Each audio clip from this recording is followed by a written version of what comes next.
listen to what you're telling other people. Listen to what's important. And if I found myself really thinking about that, those letters. He did die a week later, by the way. This could be my last letter. I may never see the cotton fields of home again. I miss you, dear sister. Tonight I never felt so all alone.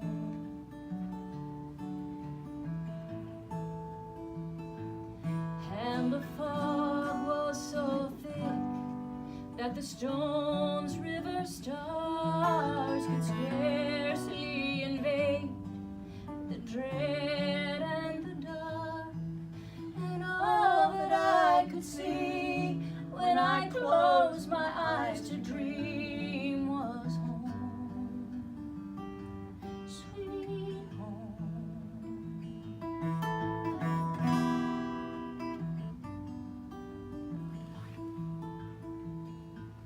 In the camps of Round Forest, the midnight coals were glowing through the haze.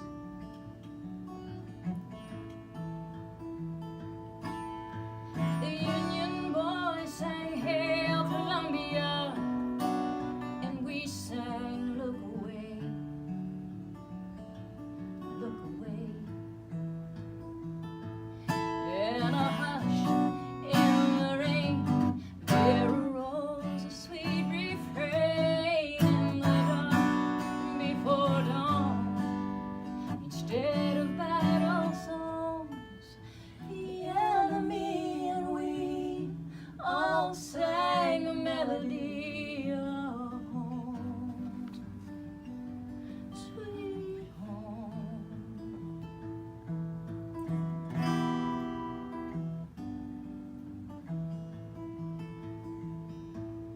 So if this is my last letter and I never see the cotton fields of home again, I know that Stones River, I know that God will bear away my soul to be with Him.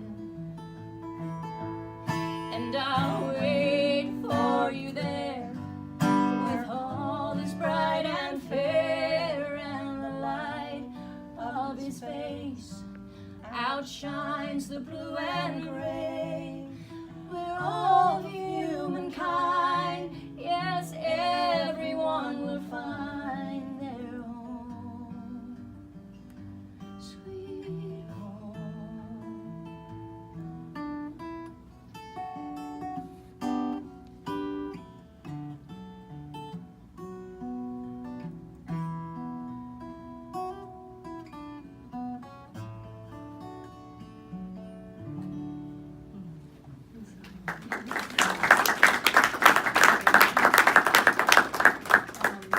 It's a song that kind of breaks all the rules. It's long and doesn't have a chorus. And Claire put a break in it, so it was like 5 minute song. And I just didn't know why she had so much faith in the song, but she recorded it, and it was Song of the Year 2 years ago at IBMA. And I think part of what's interesting is Stones River is not where my uncles fought. I think maybe if you're writing a ballad, it's okay to use history in ways that make your point. I mean, it didn't contradict anything in the song, because they were in the Alabama 32nd, they were in Virginia War. But what struck me is his message fit with the idea that we can cross over our differences and join together. And the story about Stones River did happen. The both sides singing Home Sweet Home at the end, after, in the middle of a battle, or they had a ceasefire anyway. That is true history. So I think giving yourself permission to find things that maybe capture what you want to say. And is there anything else you wanted me to address at this point, or kind of keep going on?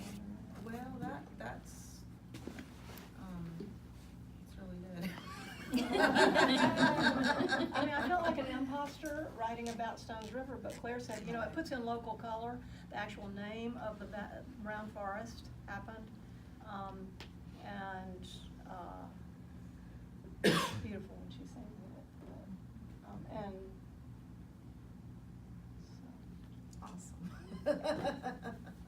Did you, when you wrote that in first person narrative,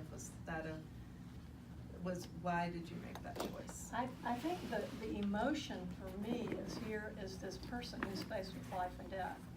I'm a psychologist, and my specialty has been trauma. For 30 years, I've worked with all veterans for all the wars since Vietnam. I started out in the Vietnam era, and I thought about how I've heard so many stories from veterans from so many wars, combat veterans, and everyone has the same challenge, which is finding some kind of faith or something to believe in when you've been through the horrors of war.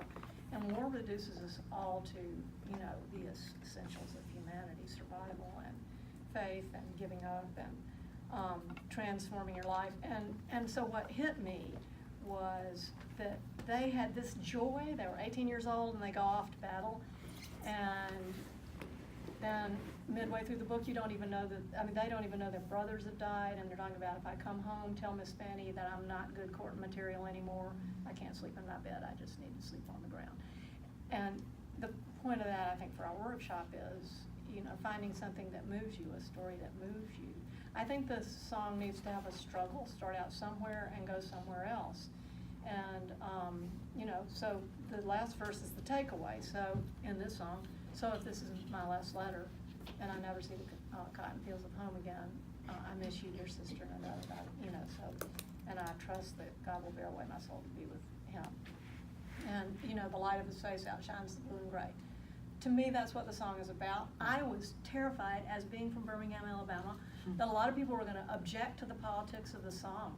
I really was nervous about that, because I didn't want to have to defend Alabama, and those aren't ready answers, you know, even though I appreciate a lot about where I came from. And, you know, not one person that I know of, and she has played it all over the place for 2 or 3 years now, no one has ever come up. And people do say their mind, so something about the transcendent message. So I guess in your story, it's what's the message? Is it a homeless guy who's living in a box? I wrote a song called Homeless. I felt like an imposter. But then I thought, no, if we put ourselves in the shoes of the person we're writing about, and we do that honestly, and we really check out what, you know, am I doing this to be sensational? Am I doing this to have a good song that really grabs people? Because there's this whole thing about, I'll write a dark, gritty, yucky song, so you write about the worst thing you can think about.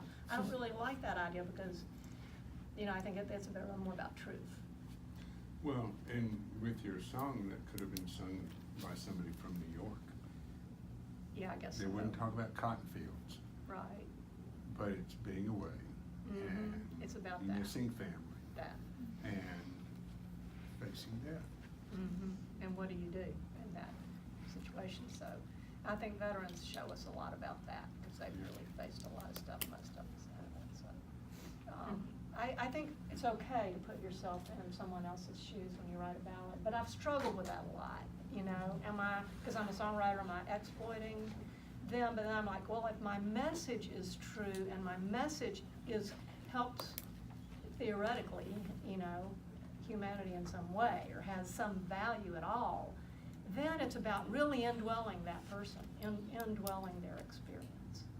And you show that to us through real specifics, the blue and gray. You're not saying one side versus another. You're just Right. giving us a specific picture. Even he said outshines the blue and Yeah. Or we said he said That's that. amazing. That's such a beautiful I think the letter. message was in the letters that my cousin from Huntsville, in this book called Dear Sister, that he. Yeah. I love that look away thrown in there. Yeah. Look away. That's Claire's line. Yes. Well, thank you. I guess we'll move on down.